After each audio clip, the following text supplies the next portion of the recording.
Hello, c'est HR, votre chroniqueur. Alors cette vidéo est une vidéo nostalgique. Pourquoi nostalgique? Car hier soir sur TF1 a été diffusé les 4 premiers épisodes de la nouvelle saison des Experts Las Vegas. C'est une série que je regardais jadis sur TF1 d'ailleurs. Elle avait commencé en 2000 et justement cette nouvelle saison marque un retour aux sources avec naturellement des personnages cultes. Des personnages que vous et moi, nous avons suivis durant plusieurs années.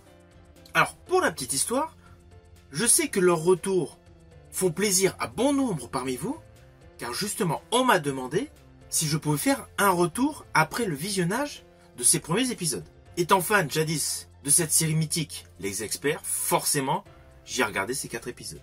Épisodes où nous retrouvons entre autres Georgia Fox et William L. Peterson.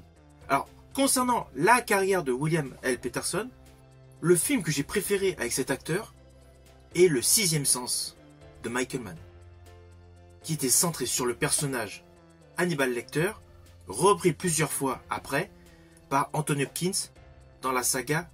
Oui, je tiens à préciser cela, car William L. Peterson n'est pas uniquement un acteur de série télé. Il a joué plusieurs fois au cinéma en ayant justement le premier rôle. Et c'est ça justement qui a apporté une plus-value à cette série, c'est qu'en fait les acteurs et les actrices de cette série sont des acteurs de talent. Il ne faut pas oublier que dans les années 80 et 90 et même 2000, il y avait une grosse différence entre les acteurs de ciné et les acteurs de télé. Au jour d'aujourd'hui, c'est différent. Nous avons de superstars du cinéma qui jouent dans des séries télé.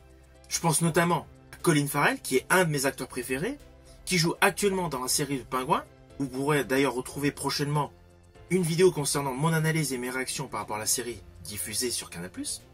Mais à l'époque, il y avait vraiment une différenciation entre les acteurs télé et les acteurs ciné. Et cette série a été le premier grand bouleversement en prenant des acteurs ciné pour jouer dans une série télé. Implicitement, cela se ressent essentiellement sur le jeu de certains acteurs. Alors, il est évident que cette nouvelle série joue à fond la carte de la nostalgie avec le retour de personnages cultes.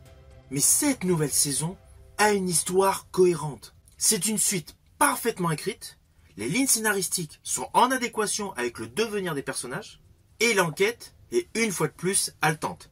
D'ailleurs, voici le pitch. Alors, dès le premier épisode, nous assistons à une agression sur la personne du personnage Jim Brass. Je ne sais pas si vous vous rappelez, il avait dirigé l'unité scientifique. Assez rapidement, on s'aperçoit que l'instigateur de cette agression est un personnage au nom de Lucky, un criminel connu des réseaux, et en fait cette agression n'est que le début d'une longue série. Et c'est là que l'effet nostalgique vient, c'est que la police est obligée de rappeler les anciens experts. Alors oui, il y a beaucoup de choses dès le premier épisode, car il y a un autre ancien expert qui est condamné dans le même temps pour avoir falsifié des preuves. Alors ne vous inquiétez pas, je n'irai pas plus loin sur les lignes scénaristiques, si vous ne les avez pas vues, vous pouvez toujours les voir en replay sur TF1+. Alors la réalisation est comme avant. On est vraiment dans la même structure narrative, le même style de plan séquence, voilà, la lumière, la photographie, tout est similaire à jadis, avec naturellement des caméras haute définition qui ont gagné en qualité. Mais sinon, la structure de réalisation est réellement similaire à la série originale.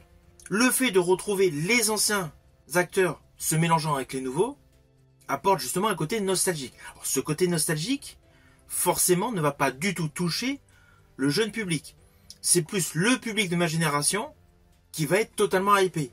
Ainsi, cette série est de bonne qualité, elle est de bonne facture, et elle permet essentiellement de retrouver des personnages emblématiques de la télévision avec une enquête trépidante. Car même si, comme tout l'ensemble de la série, chaque épisode, en gros, grosso modo, comportait une histoire complète, il y a toujours un fil conducteur entre tous les épisodes.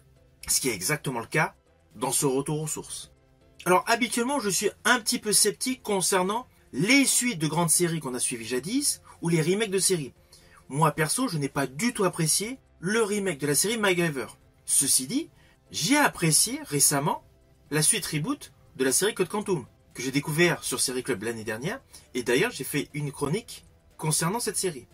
Et là justement, cette série, Les Experts Las Vegas, est une bonne suite. Si vous avez été fans de cette série qui a lancé tout l'univers autour des experts via Miami et Manhattan, forcément vous allez vouloir continuer de suivre cette nouvelle série.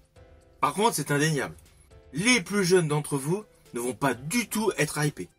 Il ne vous reste plus qu'à les attirer à vos côtés pour suivre de manière collégiale ce retour aux sources que j'ai aimé. Je vous dis à bientôt pour une prochaine vidéo.